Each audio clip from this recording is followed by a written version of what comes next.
Is there any reason to believe on your end that police officers aren't telling us the whole story when it comes to the Ozamis raid? We're still waiting for things to unfold, Karen. It only happened in the wee hours of Sunday morning, which begs the question, because under the rules of court, under the police manual of the Philippine National Police itself, as a general rule, search warrants should be served during daytime. Unless there is an exception, unless the court or the judge issuing the warrant directs that it can be served during the daytime or nighttime, but always still subject to reasonableness. Because the provision of our Constitution is quite clear, Karen. In fact, there is a separate provision on searches and seizure alone. To put a premium on how important this issue or this thing is.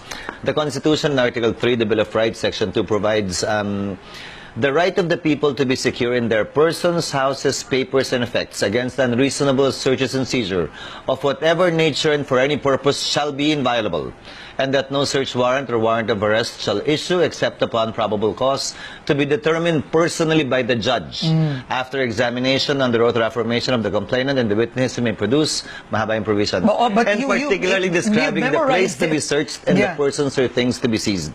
So the Constitution put a premium on that by, in fact, including the procedure written in the very Constitution itself. Because I think we have to, this is to remind the viewers who are following the story, the search warrant was served at 2:30 in the morning, Sunday. In the most recent case of People versus Court of Appeals, it's a December 2000 case. The Supreme Court had occasion to rule upon the reasonableness, because the Constitution speaks of unreasonable search and seizure, the reasonableness of serving a warrant in Parañaque City at 7:30 p.m. And the Supreme Court said it was reasonable because in urban centers in the city, people are usually still awake at 7:30 in the evening. This one is a separate case. It's a totally different case. It was served at 2:30 in the morning. Now, what's the exception? If the affidavit, if the witness that the judge interviewed says that the contraband... May drugs doon.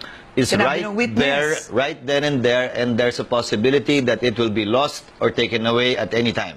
But according to the police, the house was under surveillance for quite a long time already. And number two, according to the police too, I saw an interview one of the policemen. As a rule, they were serving search warrants at night daw. That one I do not understand, because again, their own manual says, as a general rule, it should be served during the daytime.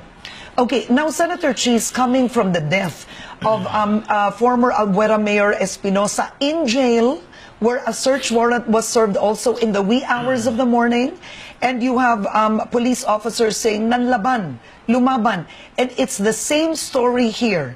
They were in their home, the mayor, the wife, the board member, all of them dead, plus 12 others, and police say, nanlaban lahat sila.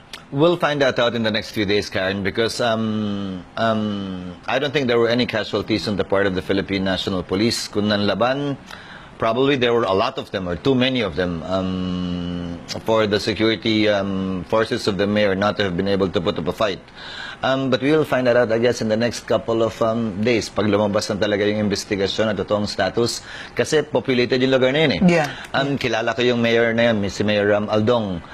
Populated yung lugar nila, maraming bahay doon. So, may mga lalabas naman na kwento palagi, testigo kung ano talaga nangyari at paano nangyari yun. Okay, the Vice Mayor Nova Parojinog, who is the daughter of the mayor who was killed. Former mayor too of Ozamis. Also, the former mayor claims that police planted evidence against her. Yun, hindi ko alam. Usual allegation naman siguro yun. Pero, but what can she do if it's true? If it's planted, then the search, anything seized cannot be used against her in the court of law. Kaya lang, sa kasong ito, patay na eh. Patay na yung tatay niya, patay na yung nanay niya, patay yung uncle niya, yung mga bodyguards nila. If at all, any investigation should look into overkill or the possibility that adequate force was not used, or overpowering force instead was used in effecting the search warrant. Ang nakakapagtaka lang, pinangalanan na siya ni Pangulong Duterte bilang isa sa mga narco-politicians. Ba't ka pa magtatago ng droga sa bahay mo? I mean, it's out of the ordinary unless ganun din kalakas ang loob. Hindi ko lang.